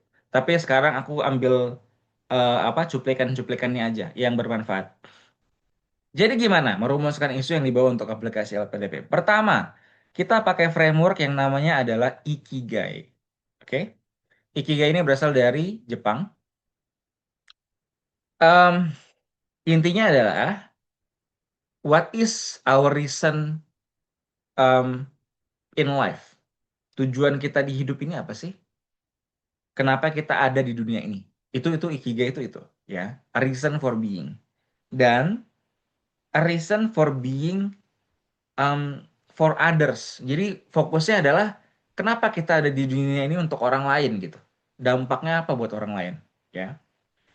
Nah, untuk memahami ikigai kita, kita cari tahu satu, apa sih yang kita sukain, apa yang kita sukai. Kedua, apa yang kita cukup ahli nih, cukup jago, cukup bisa. Nggak harus expert-expert banget, tapi bisa gitu ya. Dan apa yang dunia ini butuhkan gitu. Apa yang dibutuhkan sama orang lain, ya. Dan apa yang kita bisa dibayar. Oke. Kalau keempat aspek itu ada, nemulah kita ikigai. Oke. Dan kalau udah kita nemukan ikigainya kita, itu enak banget teman-teman. Buat nentuin kerjaan, nentuin apa segala macam itu enak banget. Karena apa? Empat aspek yang penting itu udah dapet semuanya. Gitu. Contoh ya, aku termasuk orang yang aku bisa bilang beruntung karena aku menemukan ikigaiku. Ikigaiku apa? Ngajar kayak gini. I love doing this, ya kan? I'm good at it, at least orang-orang bilang I'm good at it gitu kan. Dan ini dibutuhkan sama dunia, ya contohnya aja teman-teman sekarang ada 100 orang membutuhkan webinar ini misalnya. Dan aku bisa dapat bayaran dari aku menjadi people development consultant, trainer dan sebagainya gitu ya. Kalau webinarnya kan gratis tapi ya udahlah gitu ya kan, nggak apa-apa. Nah, kenapa Ikigai ini perlu untuk kita menentukan isu kita ya, supaya nunjukin bahwa satu, secara personal isu ini dekat dengan kamu. Jadi jangan bawa isu yang tidak dekat dengan kamu. Karena nanti akan susah ngaitin-ngaitinnya. Akan susah bawa pengalaman, bawa cerita bahwa kamu sudah berkontribusi dan terlibat di dalamnya akan susah kalau isunya nggak dekat dengan kamu, gitu. Dua, kamu berminat atau passionate dengan isu ini, ya. Jadi ditunjukkan juga dari pengalaman-pengalaman sebelumnya bahwa memang kita sudah banyak terlibat di sini gitu. Ketiga, kita paham, kita punya keahlian di bidang itu. Dan keempat, bahwa memang kita bisa hidup dengan kita bekerja di isu tersebut gitu. Secara eksternal, perlu bisa berdampak sama orang lain dan ini sesuai dengan ini kan ini tulisannya what the world needs ya. Nah, buat LPDP spesifikkan what Indonesia needs gitu. Sehingga sesuai dengan prioritas nasional dari pemerintah Indonesia, baik itu target dalam negeri ataupun target global. Oke, itu dia Ikigai. Eh kalau dari meeting, yang namanya meeting lucu banget. LPDP kan pengen tahu background kita dan pengen kita kasih solusi apa sampai benang merah. Skema sekarang LPDP punya tujuan, kita bisa apa untuk capai tujuan tersebut. Sebetulnya sama aja. Sampai sekarang juga LPDP pengen tahu background kita apa dan benang merahnya bagaimana ke tujuan kita, ya. Cuman bedanya adalah tujuan kitanya itu sesuai nggak dengan tujuan LPDP, itu aja gitu ya. Tapi sebetulnya sama aja, mereka juga pengen tahu backgroundnya kita. Makanya ada personal statement, ya. Nah, so ikigai, teman-teman, ya. Cari cari cari isunya sesuai dengan ikigainya kamu. Oke. Berikutnya, framework ini sering banget aku pakai ketika aku mentoring. Karena memang terbukti eh, bisa apa ya mengevaluasi seberapa isu ini kuat gitu. Seringkali kalau kita tidak sesuai, kalau isunya tidak sorry, kalau isunya nggak sesuai dengan profil diri kita, ya seringkali nanti kesusahan tuh nunjukin rencana kontribusi sejauh ini, nunjukin bahwa kita bisa berkontribusi ke depannya, itu seringkali susah. Jadi ini kita perlu amati baik-baik. Pertama, jadi isunya harus harus merupakan irisan dari ini semua, ya. Satu, profil diri, pengalaman. Kita punya pengalaman nggak di isu ini? Dua, kapabilitas. Kita punya kemampuan nggak sejauh ini mengatasi itu isu ini, gitu ya. Ketiga, kita punya otoritas nggak dari kerjaan kita sekarang sejauh ini, dari peran kita sejauh ini, apakah kita punya otoritas untuk melakukan sesuatu buat isu ini, ya? Oke, otoritasnya belum segede itu, nggak apa-apa, tapi sudah ada keterlibatan. Nah, nanti otoritasnya diperbesar ketika setelah selesai S2. Dan akhirnya skala dampaknya bisa diperbesar, kan gitu. Nah, tapi kalau tiga hal ini tidak ada dari isu dengan isu yang kita bawa, susah mau ngaitin ke kitanya, teman-teman. Oke. Kedua, sesuai dengan kriteria LPDP, berdampak ke orang lain, sejalan dengan rencana atau target pemerintah Indonesia, eh, prioritas nasional dan sebagainya, dan juga STEM, pendukung STEM, dan juga share. Rencana masa depan, konkret menjawab permasalahan, realistis untuk diimplementasikan. Oke? Em, tolong jangan coret-coret. Emang dicoret-coret ya? Oke. Ada coret-coret kah? Oke. Em, udah ya, oke. PPT-nya dibagiin emang Kak. PPT-nya nggak dibagiin ya teman-teman ya. PPT-nya tidak dibagikan. Oke. Nah, khusus untuk 2026 teman-teman. Kriteria LPDP itu dilihat dari sini. Nonton video YouTube-nya LPDP yang sosialisasi yang tadi pagi, ya, itu dibahas. Oke. Nah, silahkan hubungkan rencana kontribusinya ke hal-hal ini. Karena sudah jelas-jelas dipampang sama LPDP. Berarti memang sudah secara resmi ini diutamakan. Oke, silahkan disesuaikan. Berikutnya, isunya teman-teman tuh valid dan urgent nggak? Karena kalau nggak valid dan nggak urgent, ya buat apa gitu. Apa yang dimaksud dengan valid? Satu, berdasarkan observasi di lapangan, memang terjadi masalahnya. Oke. Kedua, memang masyarakat terdampak, nggak cuma teman-teman doang, nggak cuma sekelompok orang doang, tapi masyarakat luas terdampak. Baik itu di daerah kita, di provinsi kita, ataupun bisa juga dibawa secara Indonesia, gitu. didukung data dan atau riset ya. Jangan cuman sekedar asumsi, tapi memang ada datanya, ada risetnya. Nah, tadi kan ada yang nanya, Kak, rencana kontribusi apakah harus skala nasional? Tidak. Tidak harus dan tidak hanya harus skala nasional, tapi bisa skala lokal yang nanti diperbesar jadi regional dan diperbesar lagi jadi skala nasional. Justru, justru kita perlu mulai dari apa yang ada di depan mata kita dulu, yang kita sudah terlibat gitu. Jadi skala kita dulu nih awal-awal, ya. Nanti baru diperbesar lagi skala dampaknya begitu ke rencana kontribusi yang jangka menengah dan jangka panjang, gitu. Kedua, urgent. Ada deadline-nya nih bahwa misalnya Indonesia Emas 2045 itu kan deadline sebetulnya. 19 tahun lagi harus tercapai kan gitu. Itu bukan waktu yang singkat tuh, itu deadline gitu. Net zero emission by 2030, 2030 itu bahkan 4 tahun lagi contoh misalnya ya. Gimana tuh? Itu deadline-nya gitu. Atau dampaknya terus membesar nih.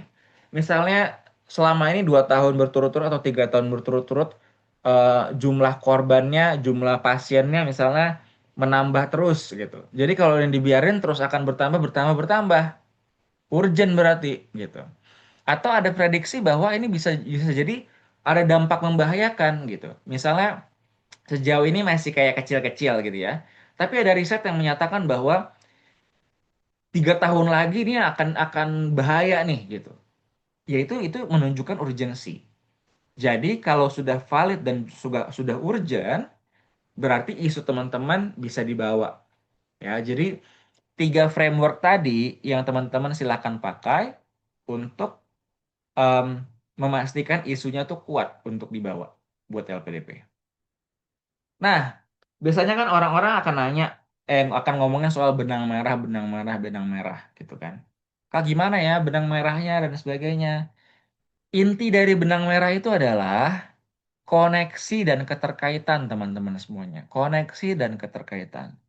Baik itu dari profil diri, isu masalah, akar masalah, rencana studi, rencana kontribusi, itu semuanya harus berkaitan. Hidungku gatal banget, nggak tahu kenapa.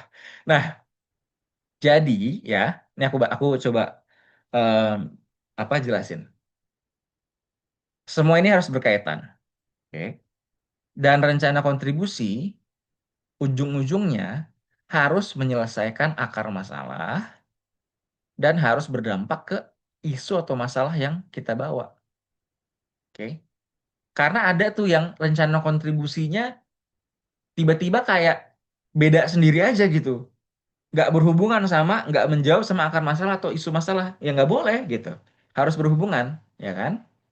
Nah, di saat kita sekarang, kita di masa sekarang, dan kita di masa depan, itu kan ada gap ya, yang mau kita isi dengan S2 kan gitu kan. Entah itu gap pengalaman, pengetahuan, kemampuan, atau koneksi gitu ya. Terutama pengetahuan, gap inilah yang mau kita isi dengan rencana studi kan gitu. Sehingga setelah kita selesai S2, oke, kita bisa menjadi kita di masa depan yang lebih punya pengetahuan yang cukup buat menangani isu, bisa menambah pengalaman, kemampuan, dan koneksi untuk bisa menangani isu yang kita bawa. Gitu teman-teman ya. So, dari profil diri ini kita menemukan masalah juga, tapi kita belum bisa berkontribusi sepenuhnya karena ada gap ya. Makanya kita mau studi, lalu nanti kita akan melakukan rencana kontribusi yang mana akan menyelesaikan akar masalah dan juga akan juga mengatasi isu atau masalah yang kita bawa. Itu semua harus saling berkaitan. Jadi, satu, apakah sejauh ini memang kamu bergerak di bidang isu yang kamu bawa? Itu untuk ngomongin profil diri. Masalah, apakah akar masalahnya memang penyebab utama isu masalah isu tersebut? Gap, apakah gap kamu memang menghalangi kamu untuk bisa menyelesaikan isu? Apakah memang eh, sepenting itu isunya? Apakah memang sekrusial itu gapnya gitu? Keempat, apakah memang studi kamu itu bisa mengisi gap kamu dan membantu kamu kontribusi? Oke. Kelima, apakah rencana kontribusinya memang akan menyelesaikan akar masalah atau isu besarnya? Itu pertanyaan-pertanyaan yang perlu teman-teman tanyakan ke diri sendiri ketika teman-teman brainstorming. Oke? Kalau berdasarkan fenomenologi, misal dari wawancara saat pengambilan data penelitian atau saat pengambilan atau beberapa isu penelitian, bisa Cahyaning ya, bisa. Ehm, itu bisa banget juga, terutama ketika wawancara penelitian ya. Tapi kalau misalnya diberitakan online, tergantung medianya apa gitu kan. Kalau media online yang sering ngeluarin berita hoax ya kurang kuat. Tapi misalnya online-nya adalah Kompas, Metro TV, eh, apa tuh namanya narasi gitu ya. Itu kan cukup kuat. Itu bisa kita kita bawa gitu. Tapi balik lagi ya, eh, itu kan bisa jadi hanya lokal nih, ya kan? Nah, ada nggak riset-riset juga yang mendukung bahwa ini juga valid secara nasional atau secara global? Itu kalau kita bisa bawa itu bisa lebih kuat lagi tuh isu yang kita bawa. Oke? Nah, sekarang kita masuk nih ke kriteria ESA yang tepat untuk LPDP apa ya. Jadi dari tadi kita udah ngomongin soal profil kita sebagai calon penerima beasiswa atau pendaftar beasiswa. Dan kita udah ngomongin soal isu yang kita bawa. Oke. Sekarang kita masuk ke esai. Dan nanti kita akan ngebahas soal personal statement dan rencana kontribusi. Nah, teman-teman semuanya, tolong tuliskan di chat box. Kita interaksi lagi, ya. Dari Egis, pencantuman data itu tuh batasnya seperti apa, Kak? Karena kalau terlalu rinci datanya, betul, ya. Takutnya nggak semua paham. Sebetulnya nggak ada batasan, ya. Pencantuman data ini kayak gimana dan sebagainya, gitu ya. Kita kira-kira aja. Let's say misalnya gini, yang pasti kan data-data itu kita bawa ketika ngejelasin isu, ya kan? Em, let's say misalnya penjelasan isu itu misalnya kayak 40% dari esai kita, contoh ya. Dari 40% itu, ya, setengahnya atau sepertiganya bawa data. Sisanya bawa pengalaman, bawa cerita. Jangan sampai 75% data nanti pusing juga orang, gitu. Di satu sisi, kita juga punya peran untuk menerjemahkan data tersebut. Jadi jangan cuma data mentah kita jembrengin, jangan, tapi dijelaskan datanya apa supaya maknanya jelas buat pembaca. Karena balik lagi kita harus punya mindset bahwa yang baca ini bisa jadi orang awam. Sehingga apa? Kriteria esai yang tepat buat LPDP yang pertama adalah delivery-nya bagaimana. Yang kedua adalah description-nya bagaimana. Yang ketiga adalah demand-nya bagaimana. Oke. Pertama, delivery. Penyampaian kita melalui tulisan kita harus efektif dan engaging. Artinya apa? Penyampaiannya terstruktur, penyampaiannya menggugah emosi, dan disampaikan dengan argumen pendukung yang solid. Oke, itu efektif dan engaging. Description, memberikan gambaran yang jelas esai kita itu. Gambaran bahwa satu, kita ini siapa? Karakter. Keahlian dan kontribusi kita sejauh ini apa? Itu competence. Dan bagaimana rencana masa depan dan pola pikir kita? Itu conception yang tadi aku sampaikan di awal. Oke. Dan yang terakhir adalah demand. Kebutuhan dari penerima esainya bagaimana? Nah, kita harus jawab kebutuhan itu. Ketentuan yang diminta, format yang diminta, genre dan agreed convention-nya. Oke. Oke, jadi kalau ngomongin tulisan, ada yang namanya genre dan agreed convention. Artinya apa? Ada genre-genre yang berbeda, mereka punya kesepakatan-kesepakatan berbeda. Kayak aturan-aturan yang bisa jadi tertulis, bisa jadi tidak tertulis. Jadi kalau teman-teman nanti misalnya kuliah gitu ya, artikel-artikel, esai-esai, tulisan-tulisan di industri bisnis dengan teknik, dengan edukasi, itu bisa jadi formatnya beda-beda. Bisa jadi ketentuannya beda-beda. Itu yang aku maksud dengan genre dan agreed convention. Oke.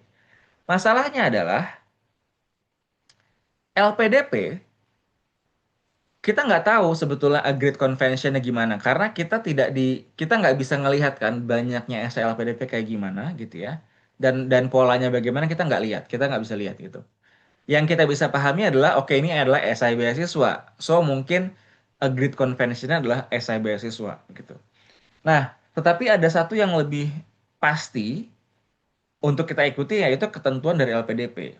Nah, ketentuan dari LPDP gimana? Kita lihat aja dari buku panduan. Oke. Mereka cuma ngasih seperti ini demand-nya. Yang penting komitmen kembali ke Indonesia begini nih, rencana kontribusinya. Oke. Dan personal statement-nya seperti ini. Ya. Di luar itu, ya udah berarti kita bisa lebih bebas teman-teman. Ya, nggak usah terlalu pusing. Oke, jadi sebetulnya ini. Jadi tidak ada format khusus yang diminta ya. Pokoknya ini aja permintaan dari LPDP gitu ya. Nah, eh, kalau Zulfa, data penyakit tersebut di negara Indonesia terbatas, global bisa aja Zulfa, global. Atau bahkan kayak Southeast Asia kah atau Asia kah gitu ya. Karena bisa jadi kan gini ya, global, UK, EU gitu kan. Tapi ternyata ada karakteristik yang membuat penyakit itu tidak ada di Indonesia. Nah, itu bisa jadi kan terjadi. Nah, jadi selama memang bisa terjadi di Indonesia, tapi memang datanya terbatas, kita bisa pakai kok dari global datanya gitu ya. Nanti recordingnya akan ada di YouTube ya teman-teman ya. Dadadadada.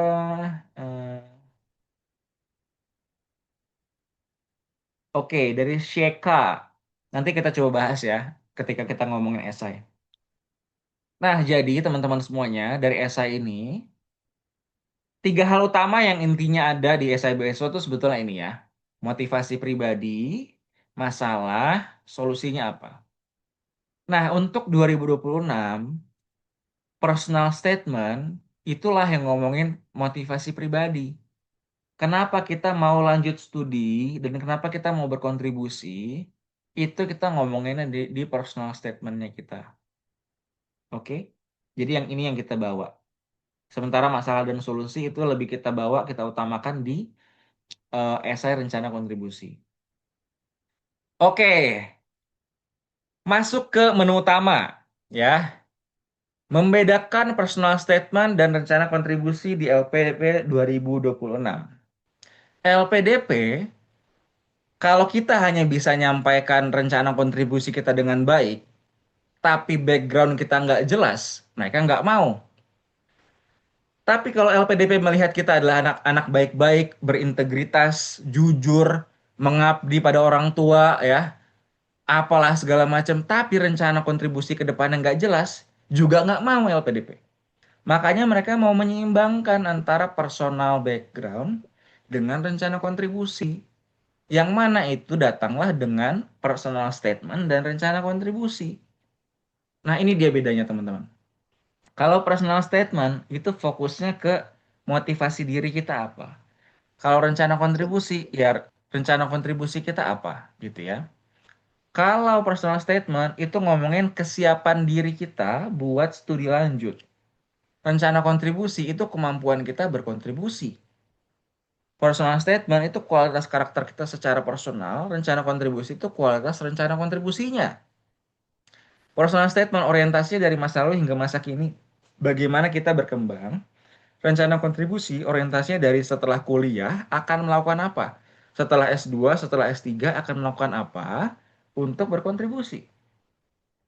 Personal statement itu ngomongin rencana studi di program dan universitas sesuai dengan profil diri. Rencana kontribusi itu ngomongin rencana pengabdian di industri sesuai program studi, teman-teman.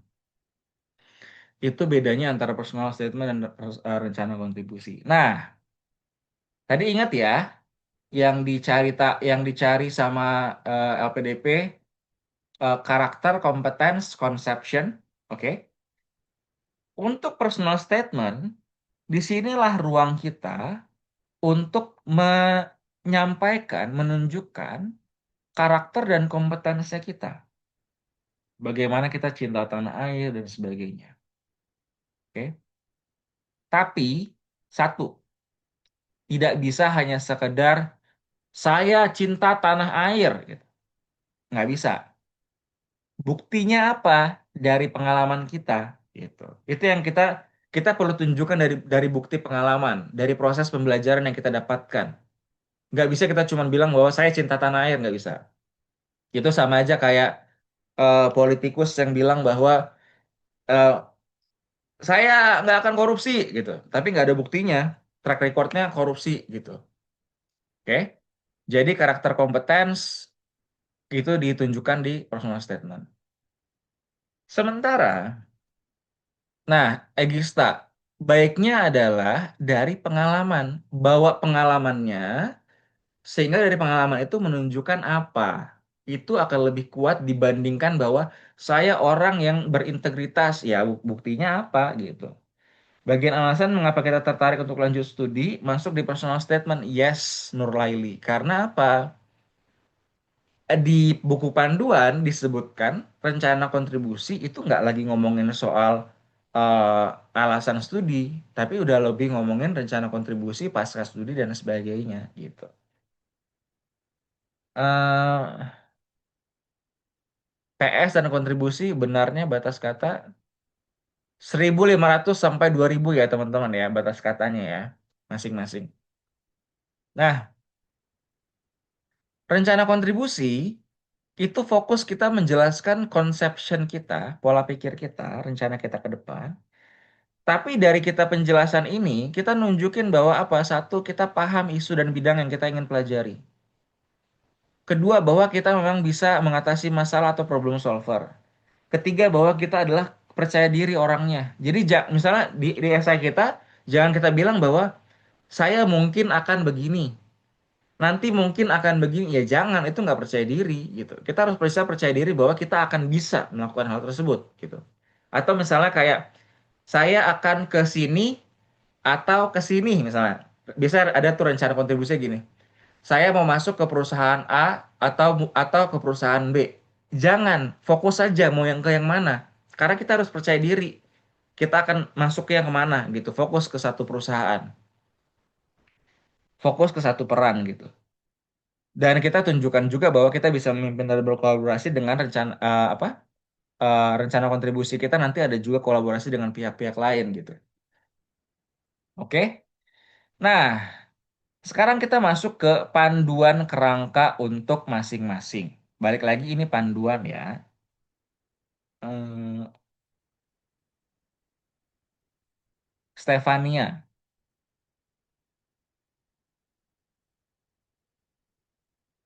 boleh aja Stefania.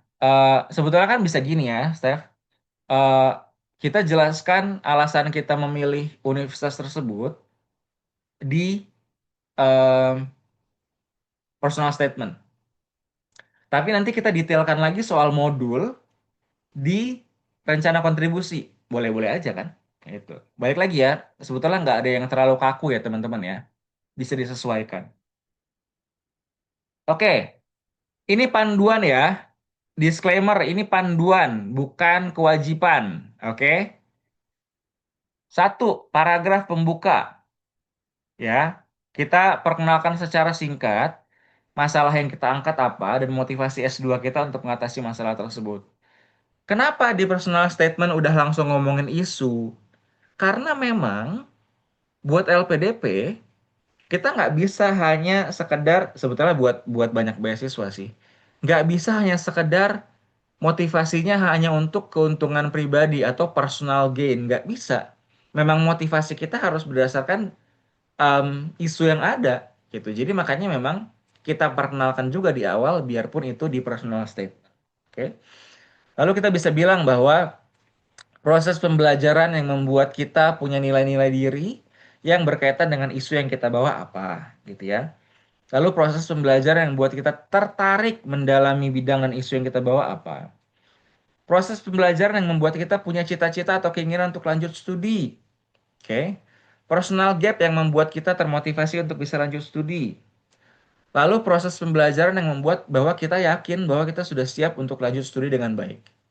Setelah itu justifikasi pemilihan, rencana rencana rencana kita saat lanjut studi, dan paragraf penutup. Oke?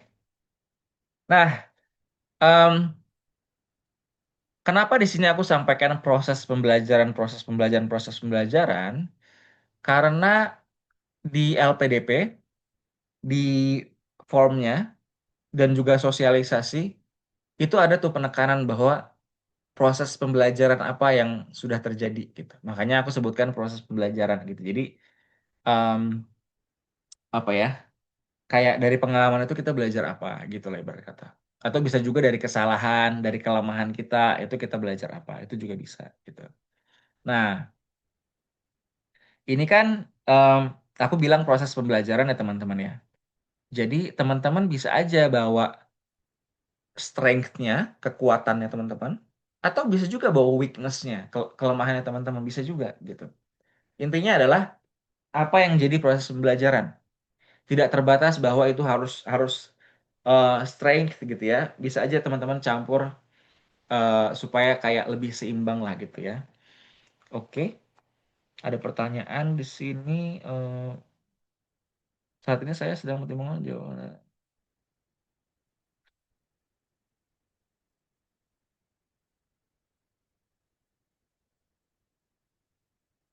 Hmm,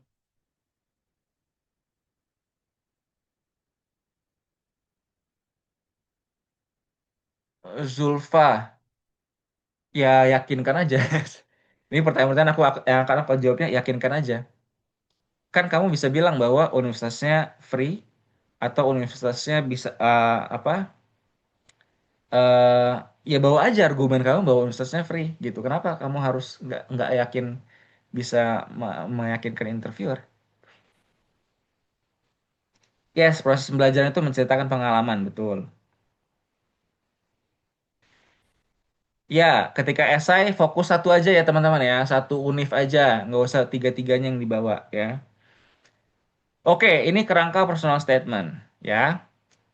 Berikutnya, personal statement inilah yang kita bawa nih, pengalaman kita, nilai-nilai pribadi kita, passion, ketertarikannya kita, kondisi lingkungan tempat kita tumbuh dan ke tempat kita berada, tempat kita bekerja ya. Ini yang bisa kita bawa, teman-teman. Oke. Nah, kalau buat rencana kontribusi, lebih banyak fokus ke isu kan. Bagaimana kita mengetahui masalah ini dari kerjaan kita kah, dari peran-peran kita kah, gitu ya. Dan kenapa isu ini penting, urgent, dan relevan bagi Indonesia. Kontribusi kita sejauh ini ke isu ini bagaimana dan kenapa kita belum bisa berkontribusi sepenuhnya, gitu ya. Komitmen kita buat kembali ke Indonesia dan mengabdi ke masyarakat Indonesia, baru masuk ke rencana kontribusi 0 sampai 5 tahun, 5 sampai 10, 10 sampai 15, dan paragraf penutup. Nah, jadi kalau yang jangka pendek itu fokuslah ke yang skalanya lokal, yang memang udah bisa langsung doable, bisa langsung diimplementasikan, nggak lama-lama. Oke? Nggak bergantung sama siapa-siapa. Jangka menengah baru tuh skalanya diperluas, skala regional. Jangka panjang diperluas lagi, skala nasional, kolaborasi dengan berbagai pihak, dan sebagainya. Oke? Jadi itu dia perbedaan antara jangka pendek sampai jangka panjang. Detailnya bisa lihat di YouTube. Oke? Em, nah, Isti. Nanti kita akan ngebahas soal STAR ya. Akan aku bahas soal STAR. Kesiapan studi apa yang harus sebenarnya kita lanjutkan? Tergantung ya, Hanifah ya.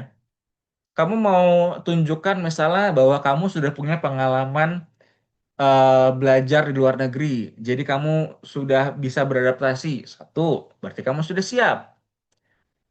Dua, kamu mau bilang kamu sudah punya pengalaman yang cukup dalam hal pekerjaan, sudah berkontribusi banyak, berarti kamu sudah siap. Atau tiga,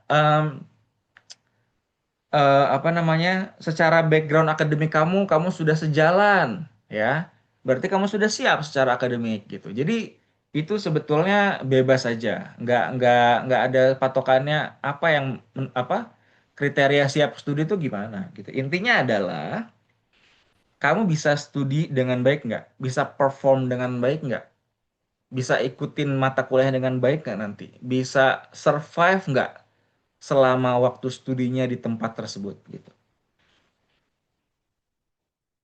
Jika isu tidak diselesaikan akan itu di sini nih nomor tiga.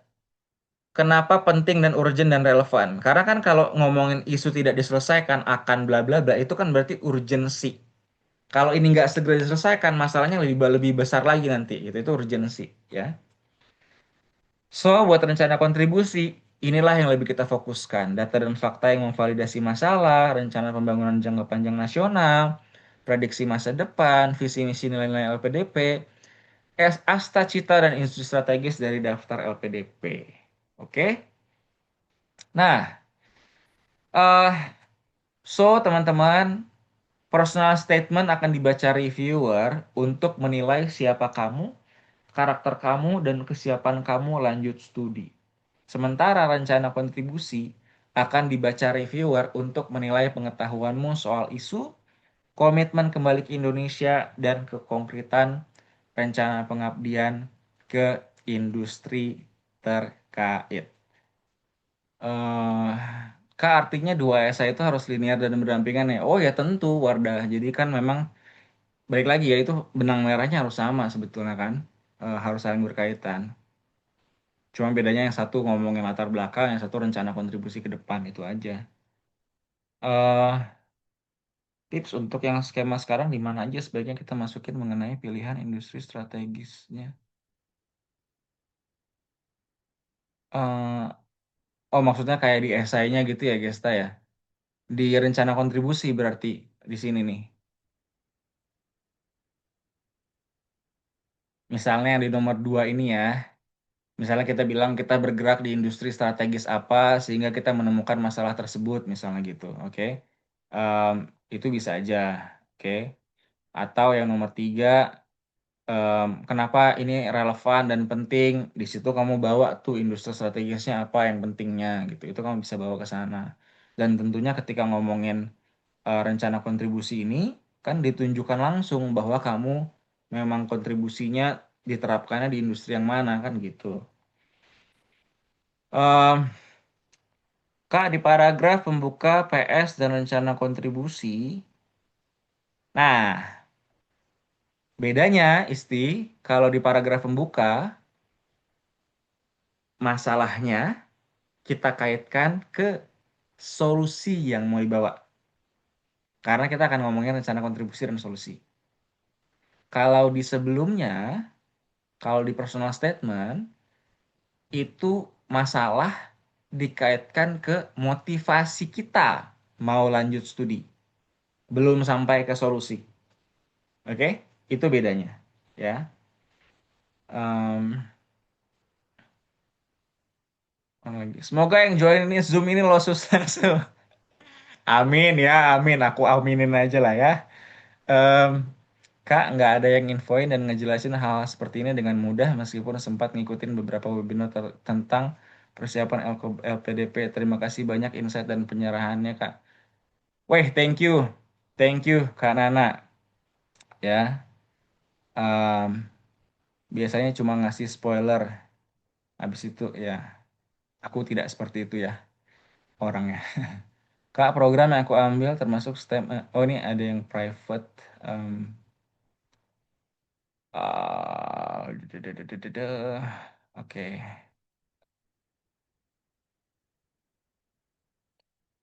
Pengalaman yang proses-proses pembelajaran tadi harus linear semua sama rencana kontribusi. Apakah artinya satu kejadian apa gimana ya? Satu kejadian. Tidak harus satu kejadian, tapi yang penting temanya sama. Yang penting berkaitan dengan isu yang sama. Itu aja. Bukan kalau kejadiannya kan bisa banyak karena kan pengalaman-pengalaman proses pembelajaran kita selama di masa lalu kan banyak kan, nggak cuma satu kan. Jadi ya kalau ngomongin kejadian sih banyak. Cuman isunya yang harus sesuai, harus harus sama gitu loh isunya. Isunya tuh harus em, tema isunya tuh harus sama gitu, harus payung besarnya sama. Oke? Nah, lanjut ya teman-teman semua ya. Oke, salah salah salah. Oke, teman-teman. Sekarang kita akan mulai masuk ke bagaimana cara menulis esai dengan baik dan benar. Oke. Sekarang aku mau sampaikan dulu ke teman-teman yang sudah pernah ikut webinar seriesku yang 4 webinar secara lengkap teman-teman udah ikutin ya, dari bagian ini sampai ke belakang itu sama. Oke, bahkan webinar yang teman-teman ikutin kemarin bahkan lebih lengkap.